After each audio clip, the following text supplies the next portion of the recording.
Today I'm going to introduce you guys to my friend, Bill. Bill has been reading some inspirational books that I think are going to blow your mind, and I am a big fan of them. I actually follow what Bill reads. Pause.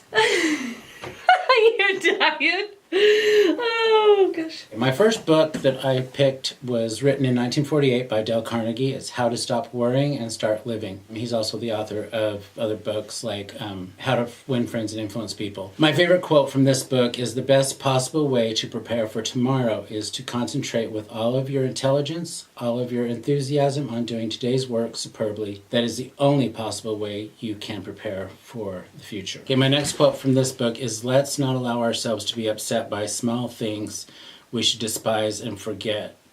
Remember, life is too short to be little." The second book that I really appreciated was Think and Grow Rich by Napoleon Hill. It was written in 1937. It was written in the times of the Depression, and it was a personal development book and self-improvement. And I found it very interesting that 70 years after the book had been written, it still ranks 16th out of the top books for business ever written, and it just is full of amazing quotes.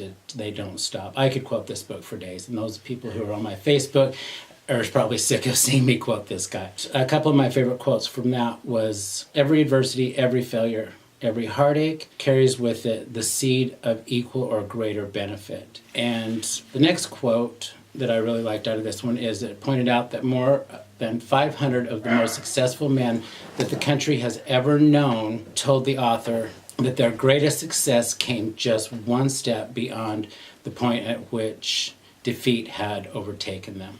The third book that I really liked was The Untethered Soul by Michael A. Singer, which was published in October of 2007. This book describes how you can untie yourself from your ego and harness your inner energy. Just a self-expansion book. It helps with, understanding your consciousness and such things like that.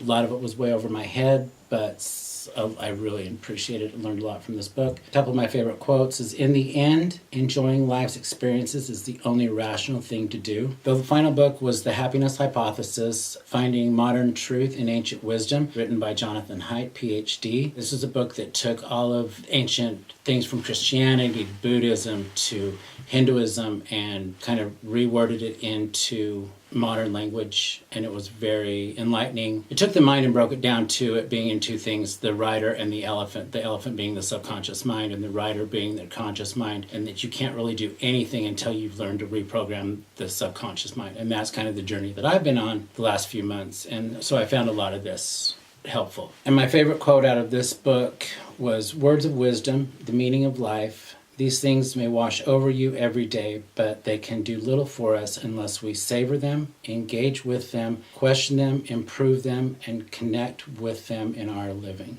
Those are my favorite little self-help books that I've got at the moment.